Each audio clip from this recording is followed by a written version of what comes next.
By way of introduction, I know a lot of you actually. I see I remember a lot of faces, and I'm sure a few of you were at my panel this morning on the sustainable future of eSports in New Zealand.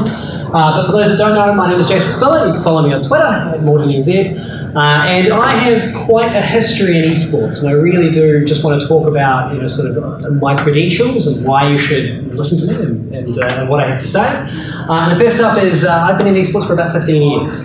So the better part of 15 years, which is crazy. I'm getting very old now. Back in the early days, eSports was far from what it is today. There was certainly a lot of smaller events, and globally it had its challenges. We were still using Shoutcast as a utility back before Twitch was a thing. And I made a lot of time and effort, put a lot of time and effort into the World Cyber Games, which once upon a time was the world's largest games festival. And New Zealand did pretty well in the World Cyber Games over the years. We sent successive teams of what was then known as the E-Blacks as well. I know the name has been resurrected recently by the New Zealand Esports Federation, which is pretty exciting. It's good to see that it's got a bit of heritage and history that's continuing. But wow, it was exciting times. There were games like the original Counter-Strike 1.6 was popular, Dota was popular, the original Halo was still going when I was starting, and that's actually how I got started into esports in many ways, was StarCraft and Halo. Two of my first loves when it comes to titles, and they will always remain my first loves, I think,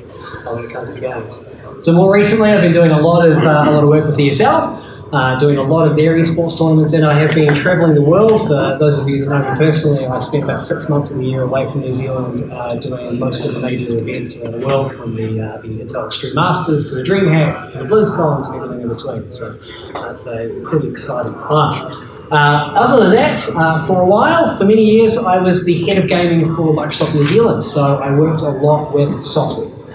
And that was definitely from a marketing perspective. So I've never been on the development side. I've worked with developers for the last 5 years, but essentially my role was, once that product was finished, I was there to package it, to figure out how we were going to sell it, and how we were going to continue to sell it. So that's what I'm going to talk to you a little bit about today, about the challenges that you're going to face once that game is finished, once you have that packaged title that you want to move, and how we can use esports to solve a few of those challenges. Now, I am head of esports and gaming for Omen in New Zealand. So I've moved to Hewlett-Packard. They are very, very dedicated to growing PC gaming in New Zealand, and so they called me up out of the blue in the States and brought me back down to New Zealand to look after their brand, and so it's a little bit about what I'm doing now. But certainly what I want to talk to you today is a couple of key issues. I want to start off with the decay curve and how to beat it. So for those of you that are new to sort of the marketability side of gaming, the decay curve is the main issue that you're going to face once your title launches. And it can be quite brutal. And then esports, what is it really? We've got a lot of images and a lot of big fancy ideas and a lot of big fancy tournaments when it comes to esports. But what is it really? What's the bread and butter? Who are you really talking to when you're talking about competitive gaming? And some key decisions that need to be made. So I want to talk and sort of open up a bit of a discussion on what kind of decisions you need to be thinking about when you're going through the development cycle in order to make a game great for esports. And finally, I want to finish off with the features that you should consider. So maybe a couple of ideas of some things that you may not have thought of when you're looking at a game and how to continue to grow it from an esports perspective. So that's a little bit like that. So let's start off with, well, really, the two issues you're going to face. So when it comes to AAA titles, and I think any game is roughly the same, you're going to have two major issues that you're going to face. The first is discoverability. And so I don't think anybody in this room that will be a new challenge to. Discoverability, whether it's in an app store, whether it's on a console, whether it's on Steam, is a challenge. A huge challenge, and trying to make your game stand out amongst the myriad of others that are on the platform is always going to be a little bit difficult. While esports can help here, it's not really an issue that I want to focus on today. I want to focus on the second issue that you're going to face, sustainability.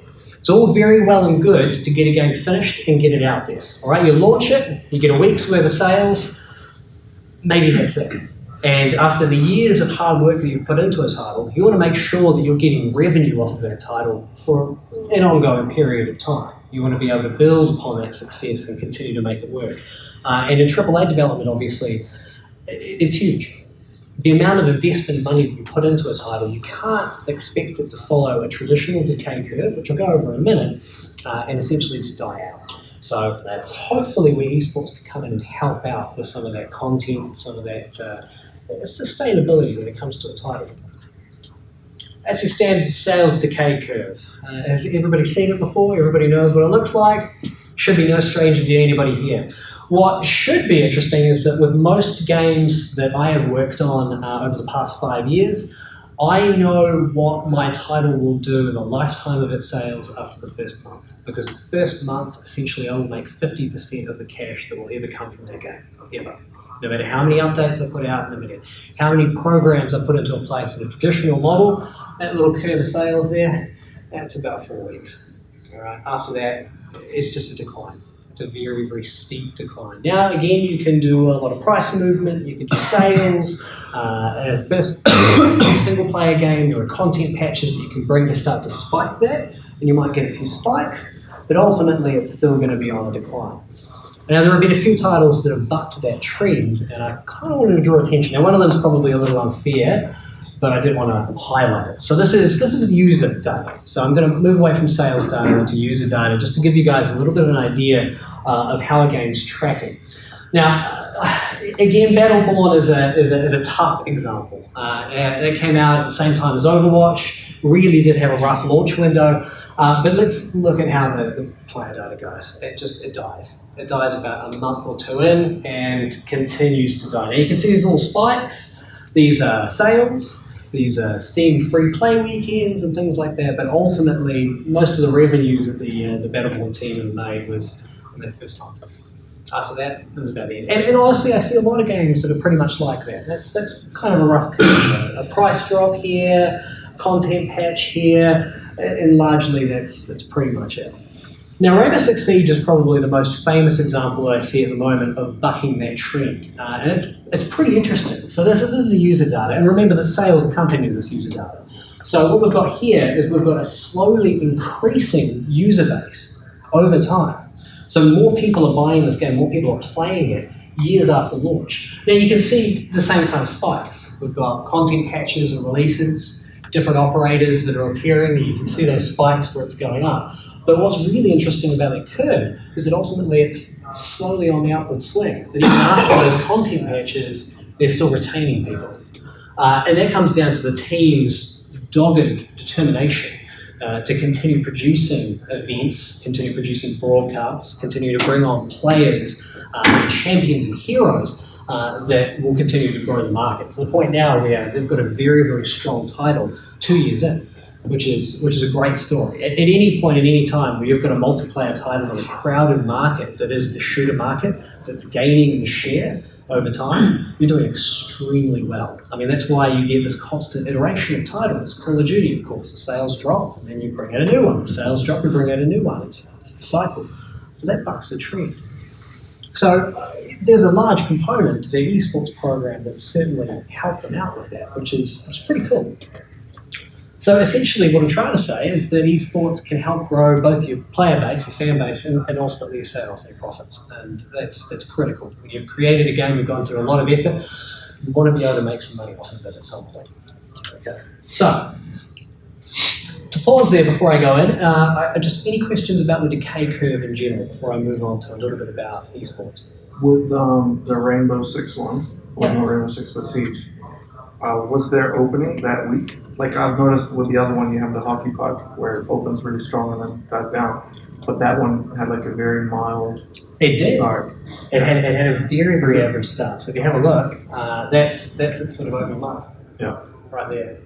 So it was a very weak opening month. But if you looked at just this month and you pulled it out, it would look somewhat like this. So there's more data along this curve, which does help with that. But if you looked at that first little period there, it's essentially what's happening. As you can see right here, that's where that curve starts. And interestingly, in January, that's when they first announced their new content packs, along with their league structure. Okay. So that started to raise. Was that strategic to try to keep it low? Or? Certainly was not. Okay. Certainly was not. That was not a thing that the Ubisoft team tried to do in terms of keeping it as a soft launch. Yeah. It came out in a bit of a tougher window, and so anything coming out in the Christmas timeframe is obviously very tough. You're fighting against a Battlefield, a Medal of Honor, or Call of Duty, and numerous other ones. So they probably hoped for a better response, certainly, but the success is in the long-term curve. Anything else? Yeah. Do we assume everyone playing Rainbow Siege is competitive?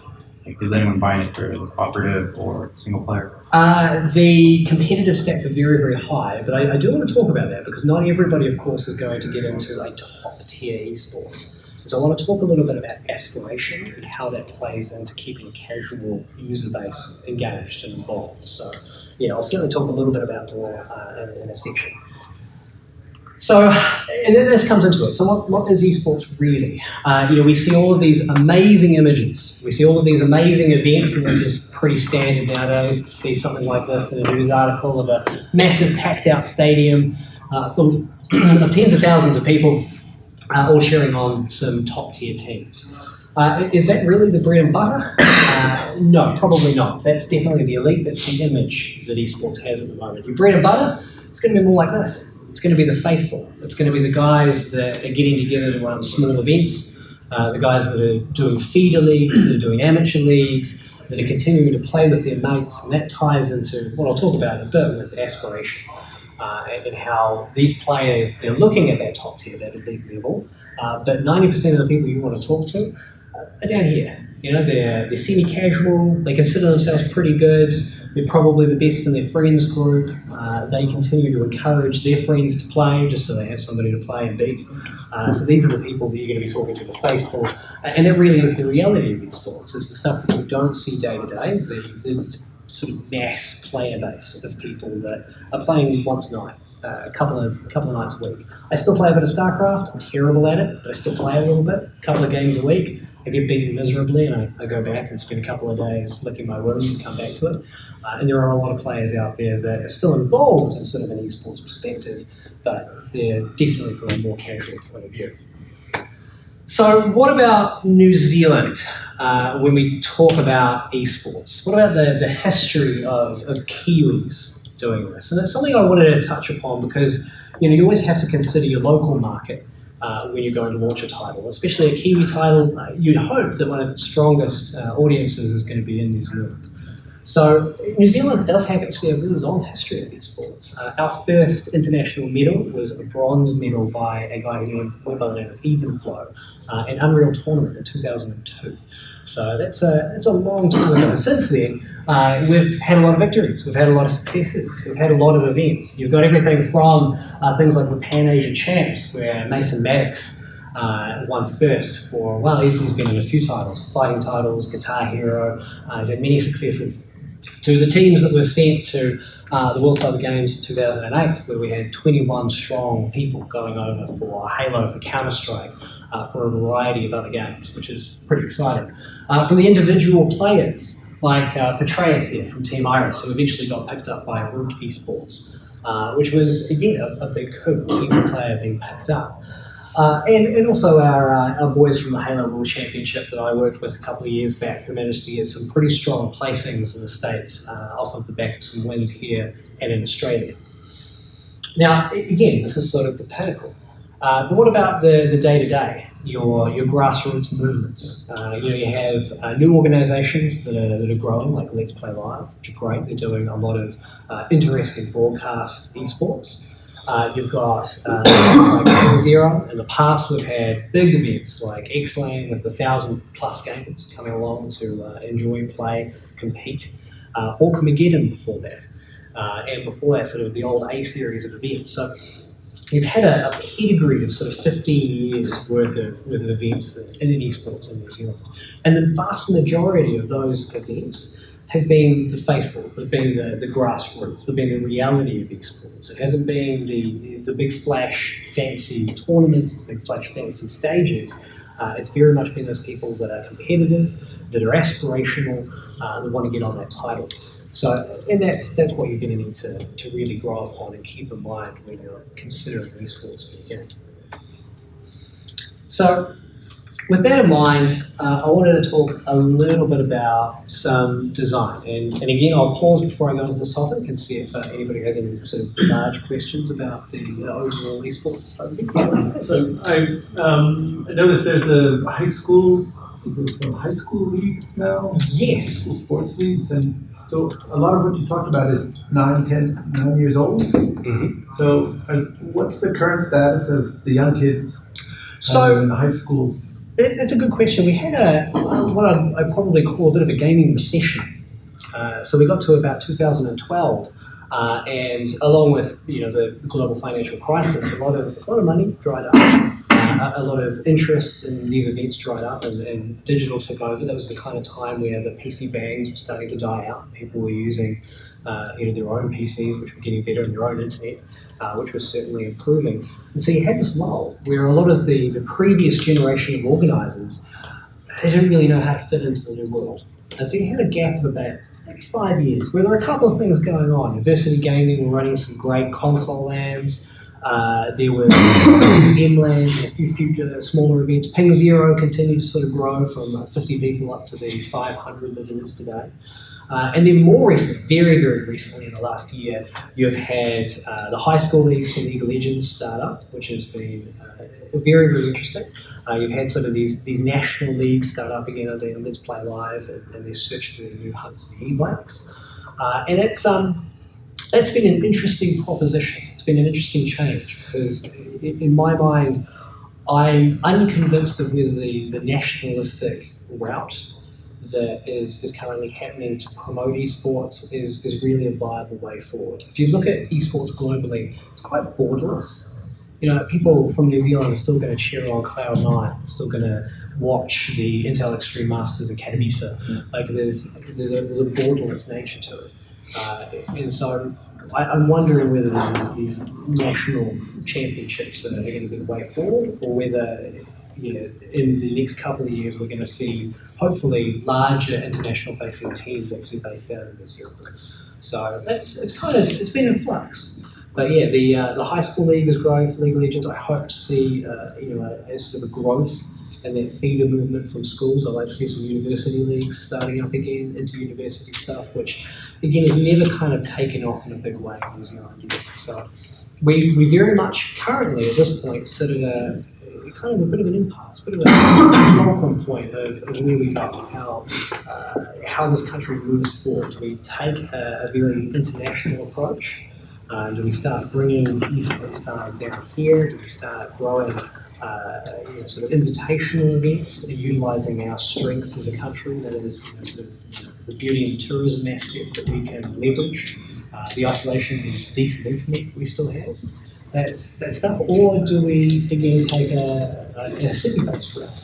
Do we get to the point where, like in Australia at the moment, the Chiefs are picking up other esports teams, they're picking up Dire Wolves and they're picked up as well. So there's interesting. Does the Warriors pick up an esports team? Do we?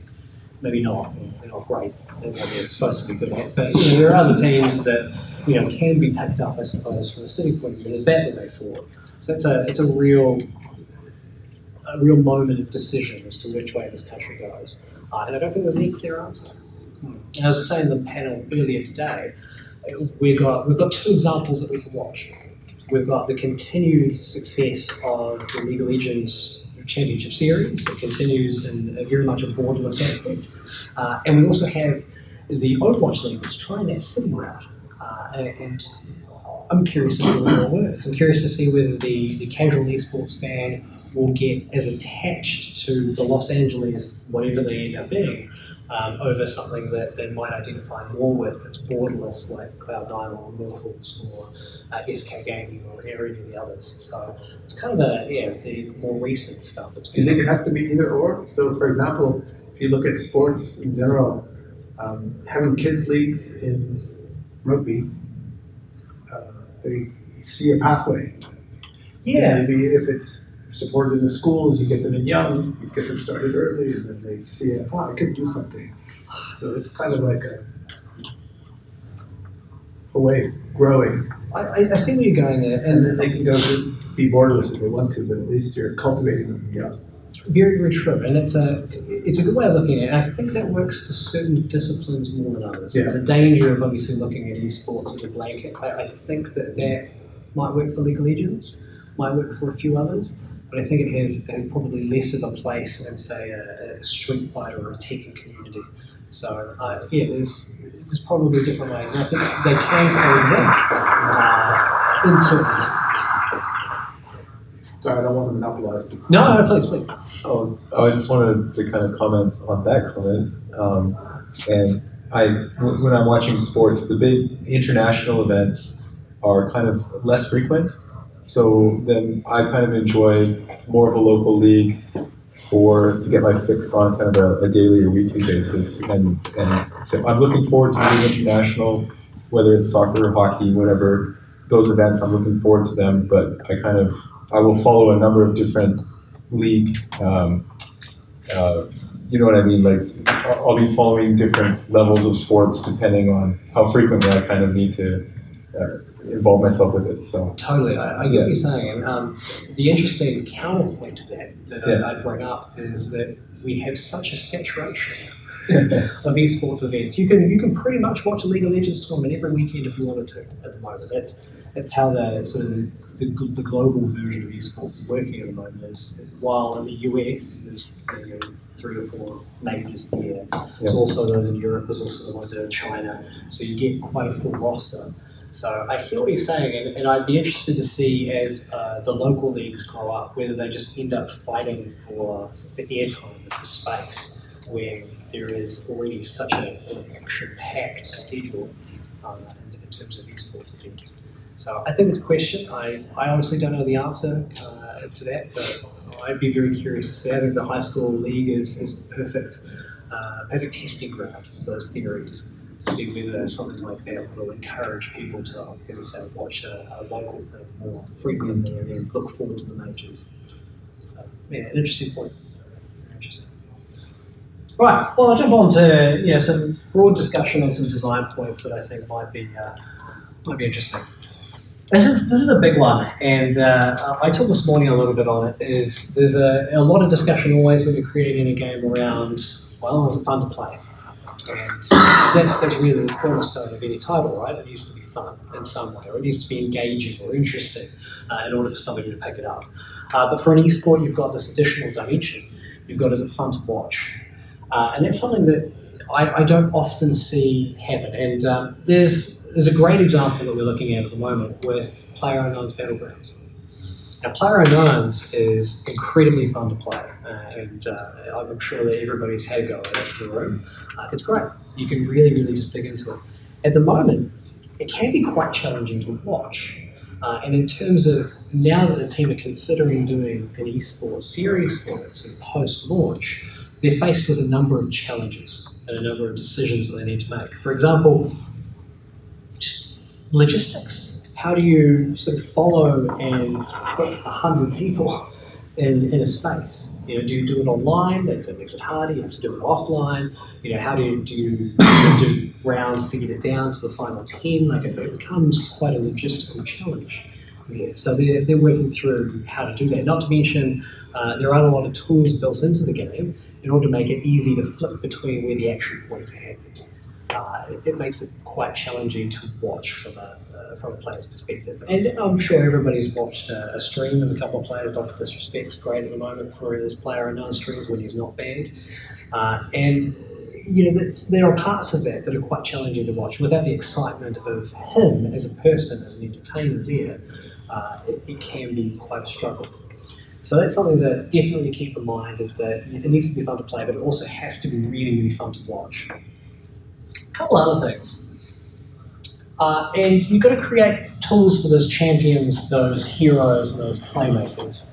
And that's going to be a huge, huge scenario, because it feeds into my next point, which I'm finally going to get around to, which is aspiration.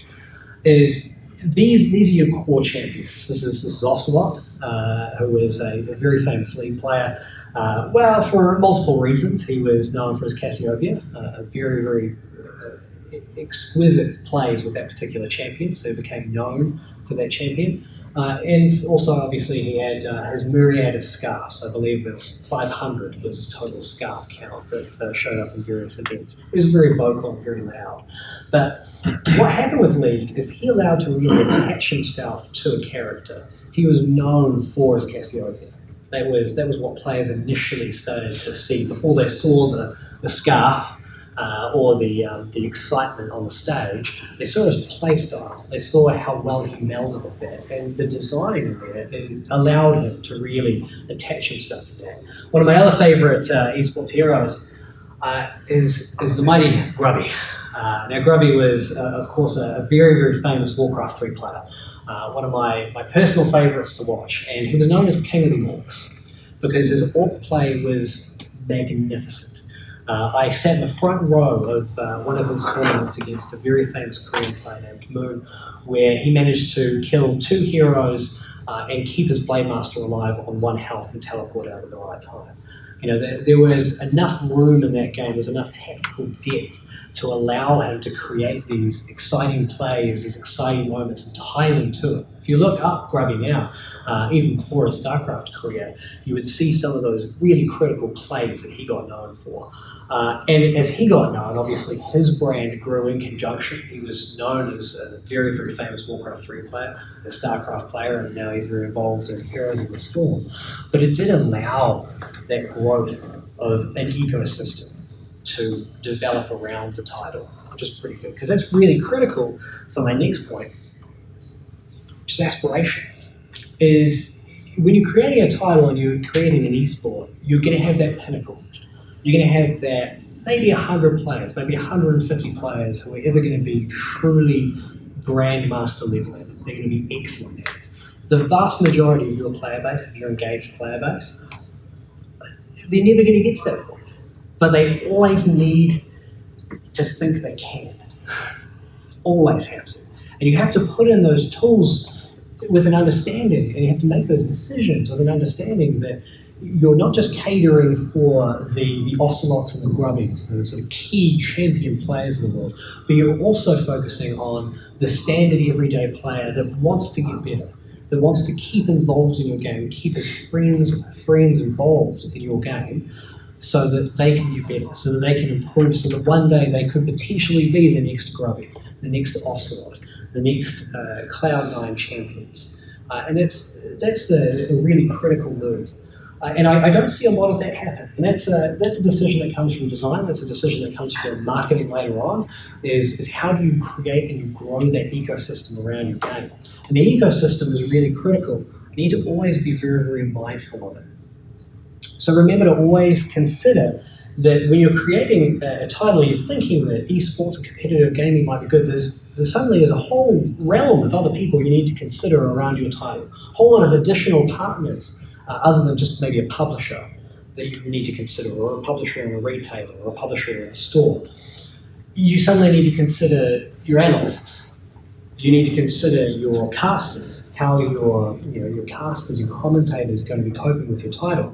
You need to consider your tournament organisers. You've got big TO organisations. How are they going to fit in? How are you going to make sure that your game works easily for them, that they can broadcast it easily, that they can run tournaments effectively and simply? You've got to consider the humble observer, and I often see the observers completely missed when it comes to any kind of design. Behind every one of these games, there is a guy or a girl sitting behind these stages, completely out of the way, whose only job it is to follow the action and try to make sure that the action is centered where it should. And a good observer is very, very hard to find. And I'm sure that some of you at least have watched a couple of esports tournaments where you've missed the action because the camera hasn't been in the right place at the right time. We've had to go back and do like a recap or a replay. And again, that comes down to a good observer. So always consider the larger parts of the ecosystem and just keep in the back of your mind how they're going to play into your title after launch. And some of that's going to be mechanic driven, some of that's going to be campaign driven. There's going to be a variety there that you need to consider. And so in terms of tools and thinking about some features, I've got some ideas, but I'd also like to hear from you guys. But again, I'll pause. Any questions about that little segment? I can't remember, but did Grubby ever get his third gold? Never got his third goal, no. Never got his third goal. And Moon never won. No. Moon, I remember very, very clearly that particular famous match that I referenced when Grubby won and Moon lost. Grubby, of course, was ecstatic, electric, and throw himself on the sword. Like there's no understanding of loss. I remember very clearly his coach coming up to him in the booth and just putting his hand on his shoulder. And it wasn't a comforting hand. I remember very clearly that it wasn't a comforting hand. It was very much of a "you have failed the family" hand kind of scenario. So, yeah, it was very, very interesting to see. But no, Grubby never got that goal. Right, so tying into some of those decisions, finally I kind of wanted to cover off thinking about some of those features. And I'm really interested to hear some of your feedback because I do want to incorporate it in. But obvious ones, spectator mode. For an eSports title, it's kind of critical. It makes it a whole lot easier. If you don't have a spectator mode, Halo's a great example. For years, Halo didn't have a spectator mode. So what you had to do from a tournament perspective is actually plug all of the inputs into the players' TVs, into the audience's monitors, and then you had to feed every single input onto another mixer so that you could have a guy sitting there with his basically 10 screens flicking between all of the action. From a hardware perspective and from a broadcast perspective, it was a nightmare. An absolute nightmare. People hated it. You had to switch. There was always these horrible black delays. So the spectator modes make it a whole lot easier. Makes it very simple for your tournament organisers, makes it very simple for anybody to follow along with it, but often it's overlooked. Second is overlays. And there are games that I see that do this well, and there are games that I see that don't do it well. I put the league example up there for a good reason. I'm not entirely certain that this is a great overlay in terms of what's going on. In overlay, when you're thinking about an esport, you're thinking about that watching experience, not the play experience. And from a person that maybe doesn't know League of Legends, that's incredibly tough to understand. There's very, very little information and detail to actually tell you who's very clearly winning, who's very clearly losing. There's a lot of complex information here. And so a smart overlay that's designed well with layers of information that can be pulled up and pulled down as time goes on makes a big difference because you have to draw people in terms of watching in order to make sure that they want to play. And again, as we have seen with some of the broadcasts on Sky TV, the League of Legends watch time is all of about 30 seconds to a minute. Like it's quite tight because a lot of people switch on like, wow, it's pretty exciting. And after about a minute or two, it's too challenging for them to follow and they switch off and move on. And that's certainly an issue that they face in the big way. Observers. Observers, as I alluded to, are a critical piece of the esports ecosystem that are very, very often overlooked. And it's a challenging job. You need to be very, very hyper aware of the title that you're playing. So these are the people that are going to have the most intimate knowledge of your game because they need to know where the action is going to happen and where it's going to happen. But there are ways to make it easier for them. And I've started to see a lot of titles start to introduce observer pings, directed cameras and things like that can help observers move to the moments of action where they're happening without getting lost in the field of battle. Especially important when it comes to shooters. The action is so fast you can miss a very critical play so simply and so easily. And to use Halo as an example, it doesn't do it incredibly well. The spectator mode is very well delivered. The overlays are pretty reasonable. But the observer experience is quite difficult. There's no way for you to know that another couple of players are having an engagement effectively. And so having those pings and being able to move between those players, the action, the excitement is pretty critical. So it's something to think about how you incorporate that in. It definitely is a mechanic that currently I don't see really existing in a great functional way. And really, post-game reports. Post-game reports are so critical now in terms of how they're delivered. And I've seen good ones, I've seen bad ones. But a post-game report should allow easy analysis, both from a player's perspective. You need to know exactly where you went well, where you didn't go well, what happened, and also for the analysis desk. So at the moment you'll see on an analysis desk, a lot of guys will have out their laptops or their books, and they'll be taking notes right through the game, which they do need to do. They'll be taking notes on key points, they'll be taking notes on a lot of key moves or player information that's come up or particular times of deaths, and there'll be time stamping it as well so that they can go back and actually get the guys to replay it from a production point of view. With a post-game report that allows you to highlight the action moments, and you've seen it a lot in StarCraft recently with build orders, so that you can track it down in terms of the time code, something to consider. Comprehensive post-game report goes a long way. It also provides the audience with a very clear view of who the good player was, who the player was that didn't play so well that game, and what's happening. So it's something to definitely keep in mind.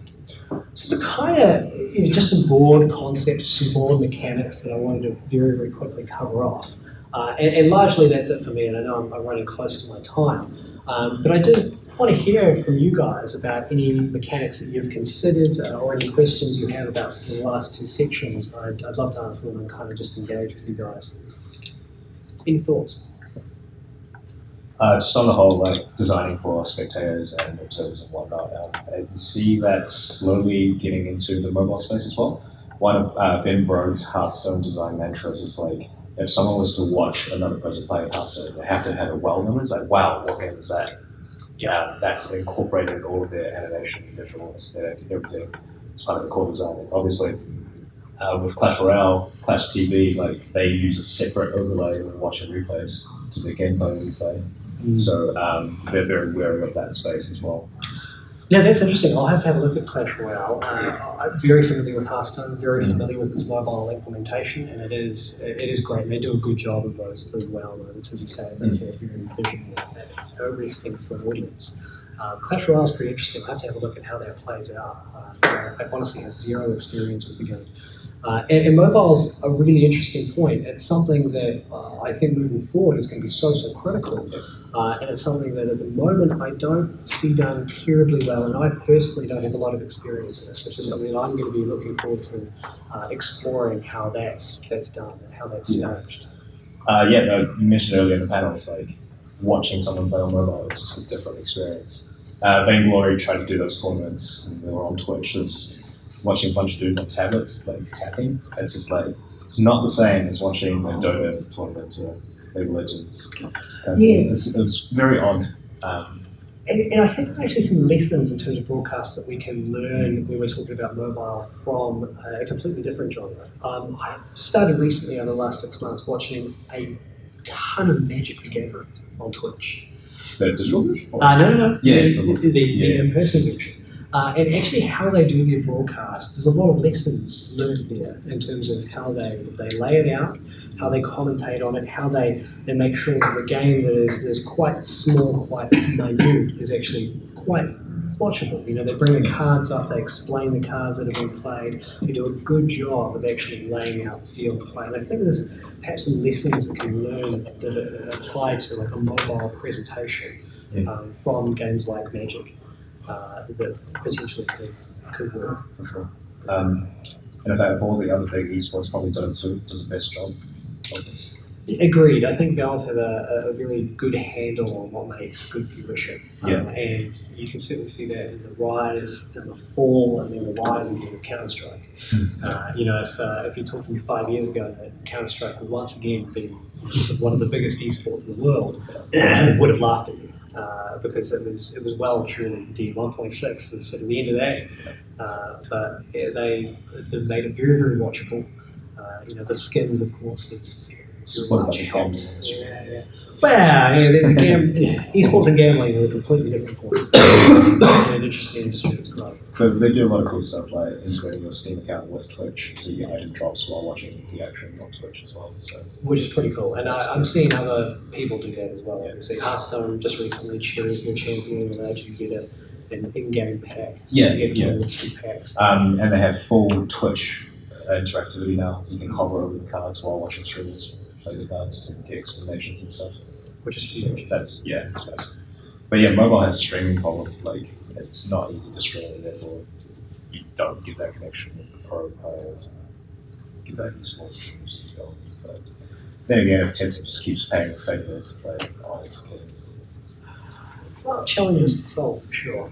I wonder what it fills from a viewership perspective. Is it whether it's Vicarious living out through somebody else's skill set. I used to watch a lot of UFC, and then after a while, I stopped watching it, and I kind of fell out of. I didn't know who was fighting who, much about the characters. And then the previous year, there was a fight between two fighters, John Jones and Daniel Cormier, and I, in passing, found out a story that one of them has been busted for drugs. Hit a pregnant woman. She was in the car, he was in the car. He hit and then got out of the car and ran away, which painted him clearly as a villain for me, quite an easy villain. And I wanted the other guy to win. So all of a sudden I was anticipating this fight based on this very limited knowledge of these two fighters. Didn't know the skill sets, didn't know the history, other than I was like, I want the good guy to win. I want to watch this fight and see beat up the bad guy. So I wonder whether the viewership of the eSports is fulfilling. Obviously, there is. If I watch somebody play well, I'll become as good as them. But maybe some people don't want to become better themselves. They want to kind of live out somebody else's good skill set. I think I think what you're broadly talking about is storylines, right? Is having storylines within the esports collective. And I don't think it's something that's done terribly well at the moment, because I think a lot of esports players are unwilling to paint themselves as villains. There have been a few within a time. Probably my favourite case of a guy that really just painted himself as a villain because it worked in his favour was Idra. Idra was a StarCraft champion for Evil Geniuses, and honestly, he acted like an asshole 100% of the time.